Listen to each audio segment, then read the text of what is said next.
L'église Saint-Roch, qui est située au cœur de Montpellier, dans le centre historique.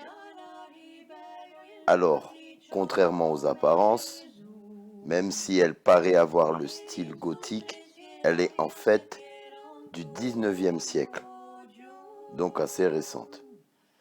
Et le style est donc appelé le style néo-gothique, donc apparu à la fin du 19e, 20e. Saint-Roch, c'est le patron de la ville de Montpellier. C'est une étape du chemin que les pèlerins prennent pour aller à Saint-Jacques de Compostelle. À la base, sur le site où on a construit l'église Saint-Roch, et il y avait une autre église qui datait, elle, du 14e, du début du 14e, donc dans les années 1300. Et cette église, c'était l'église Saint-Paul. Donc il en reste une trace sur le côté gauche, au fond, à côté du chœur. On peut voir un vitrail justement dédié à Saint-Paul. Alors, l'église Saint-Roch est aussi communément appelée le sanctuaire Saint-Roch, justement par les pèlerins qui se rendent à Saint-Jacques de Compostelle. Donc, cette église est dédiée justement au patron de la ville de Montpellier, qui est Saint-Roch. On le voit souvent avec un bâton et accompagné d'un chien. Donc là, dans l'église, il y a une statue qui le représente et la cape est attachée sur le côté de son épaule avec une coquille de Saint-Jacques. Donc c'est une référence aussi à Saint-Jacques de Compostelle. Donc cette église de Saint-Roch à Montpellier a été financée par un fonds populaire.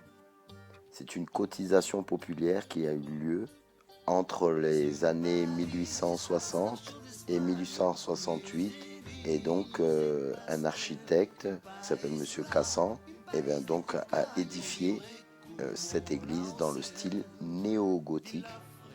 Comme je vous dis, cette église est vraiment très récente.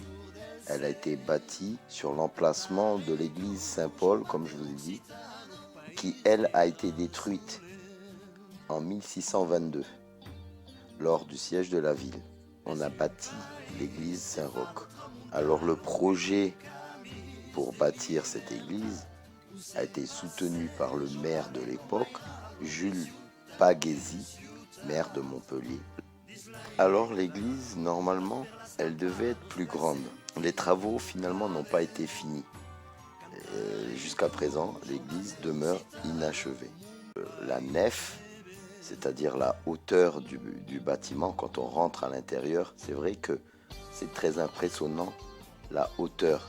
Donc ça donne vraiment une impression de gigantisme quand on rentre, alors qu'elle paraît pas si grande que ça. Comme elle n'a pas été finie, on remarque les piliers de l'église de Saint-Roch et inspirés de l'abbaye de Valmagne. Donc pour les piliers de la nef, c'est-à-dire la grande salle, la grande voûte centrale. Alors Théodore Puget, après avoir appris l'art de la facture d'orgue auprès de Prosper Antoine Moitessier, qui est organié à Montpellier. Comme je vous ai expliqué, c'est à Montpellier qu'il était venu, ce Théodore Puget, se former à l'art des orgues. Il a participé à la construction ou à reconstruire plusieurs instruments d'orgue, comme celui de Nîmes, Narbonne, Metz, Pibrac, Perpignan, Béziers, Ganges et bien d'autres. Vraiment, et Montpellier. Donc, toute cette église, quasiment tout ce qu'il y a dedans et comment elle a été construite, quasiment tout date du 19e, voire même il y a des éléments du 20e.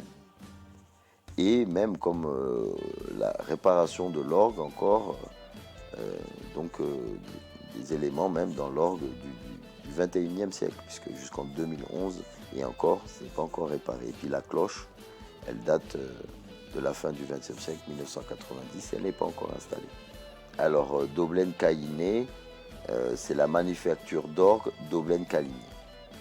Alors, c'est le fruit de l'association des facteurs André-Marie Daublaine et Louis Caillinet. Alors, et l'organiste Félix d'Anjou, alors de 1839 à 1844. Alain Sals, c'est aussi un facteur d'orgue qui lui était du Vaucluse. Il a beaucoup travaillé aussi en Occitanie et surtout à Saint-Guilhem-le-Désert et Alès, Avignon et bien Sète, tous des villes qu'on connaît dans notre département, l'Hérault. Et puis aussi, bon, il a participé à beaucoup d'autres restaurations. Comme je vous dis, cette église Saint-Roch, qui est le style néo-gothique, assez éclectique quand même, avec des petites touches du médiéval occitan. Je parle surtout des ornements qu'il peut y avoir sur les marbres de l'église, dans le chœur. Sur le cœur de l'église, sur l'autel. Les motifs, c'est vraiment inspiration du médiéval occitan, même je dirais même de l'art hispano-maurisque, Monsieur Claude Berger, et qui a consacré quand même pas mal d'années, depuis 2006, à restaurer l'orgue. Il vient de Clermont-Lérault. Alors le maire David Jules Paguesi, qui est né à Montpellier en 1802 et qui est mort à Montpellier en 1882, alors un homme politicien français, maire de Montpellier, député pendant le Second Empire, alors puis il a été sénateur, sa politique haussmannienne qui a modifié l'aspect du centre-ville de Montpellier. Cette personne a donné un peu l'aspect d'aujourd'hui, un peu moderne de Montpellier, dans les années 1830-1840. Il a été le président de la Chambre de commerce de Montpellier, qui est aujourd'hui située à côté de l'église Saint-Roch, dans la rue Jean Moulin. Et il a été élu conseiller général en 1847. Alors c'est à lui qu'on doit aussi la politique d'urbanisation inspirée des travaux du baron Haussmann de Paris. Alors Jules Paguesi a été nommé maire par décret de l'empereur Napoléon III. Alors il a essayé de faire des percées dans l'Écusson, le centre historique de Montpellier. Normalement, la rue Foch, qui part du Pérou, de l'Arc de Triomphe, qui arrive jusqu'à la préfecture, en fait, les travaux ont stoppé à la moitié du chemin, puisqu'elle devait arriver jusqu'à la promenade de l'Esplanade. Les percées en question dans l'Écusson, ça a donné, comme je vous dis, la rue Foch, la rue Saint-Guilhem et la rue de la Loge. L'Écusson était entouré de fossés.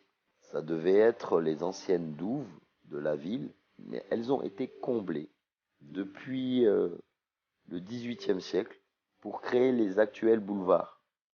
Alors le 17 juillet 1869, le maire Jules Paguesi est remplacé.